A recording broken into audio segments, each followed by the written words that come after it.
Time now for this hour's car review. Had a chance to drive the 2024 Infiniti QX60.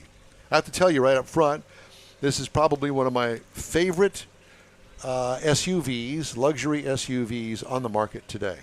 Comes in these trim levels: the Pure, the Luxe, the Sensory, and the Autograph. I had the Autograph all-wheel drive. This is considered by your government as a standard SUV.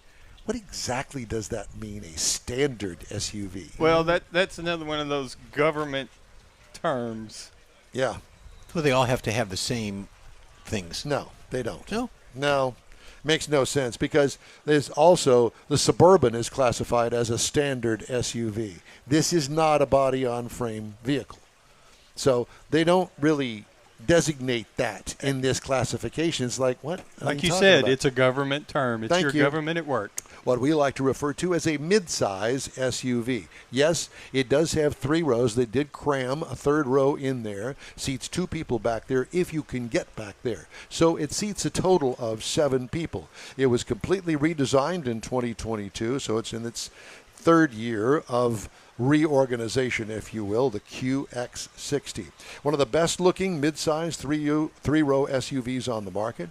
Formal-looking grille with just enough chrome to let you know it is luxury. Our Autograph trim had a black painted roof on it, gave it that little touch of class. Beautiful wheels and faux front skid plates. What I liked about it, the classy-looking rear gate with subtle chrome bling accents. I wrote that. Oh, nice. What could use improvement? Nothing. I'll take one, please. Interior highlights: beautiful quilted leather upholstery with classy trim up on the Autograph level. As I mentioned, Autograph being top notch.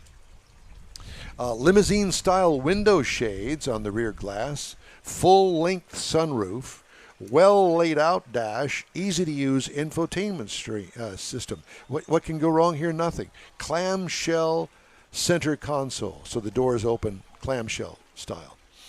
Cargo room, tiny with the 3rd row up, plentiful with the 3rd row down. You know, most of the time your 3rd row is going to be down, so you got plenty of room to pack up the luggage, go skiing, go off to the beach, take a trip to Paris, whatever the case may be. What I like, standalone infotainment screen sits atop the dash. What could use improvement?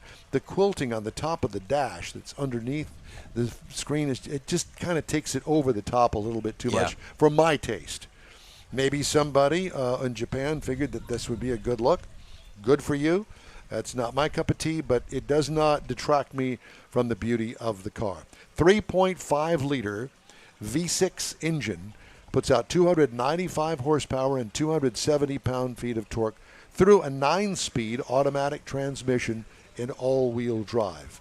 Tow rating, 3,500 pounds. Small boat, be good. Miles per gallon gets 20 in the city. It's rated for 25 on the highway for a combined of 22. I got 23 over 334.2 miles.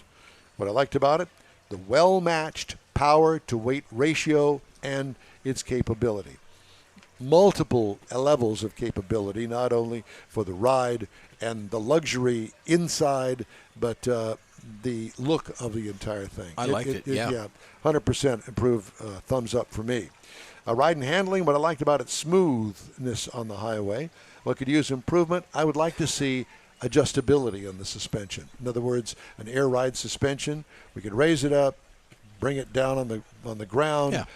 We could adjust the firmness of it, that sort of thing. That would be a bonus. Base trim price, $66,100. Prices tested, $69,240. Now, this is the top of the line with accessories. Base model price, if you just want to get into one of these, which, hey, it'd be worth the $49,650 to do that. Yeah, but the 69 is the autographed edition, correct? Correct. Okay. Yeah. No, 66 is the autograph edition with the add-ons, $69,240. Okay. Competitors to this vehicle in base size and trim: Audi Q7 for $59,500. It fits right into that category.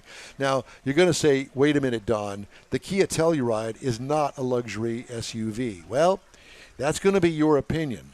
But I will say that there are many attributes that are they coincide with each other, from the Kia Telluride to the Infiniti QX60.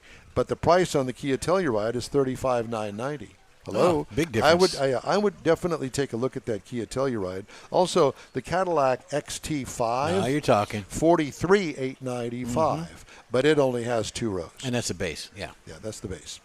So that's my review of the 2024 Infiniti QX60. Very nice.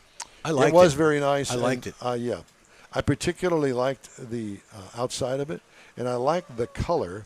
Let me see if I can tell you what the color. I was more interested. The interior is very luxurious, elegant, so to speak. The outside is just the outside to me. I like the color. It's kind of a old school throwback, medium blue, light blue. Yeah, grayish somewhere blue. in there, grayish blue, silver blue, whatever you want to call it. But classy vehicle, that's for sure. Really liked it a lot.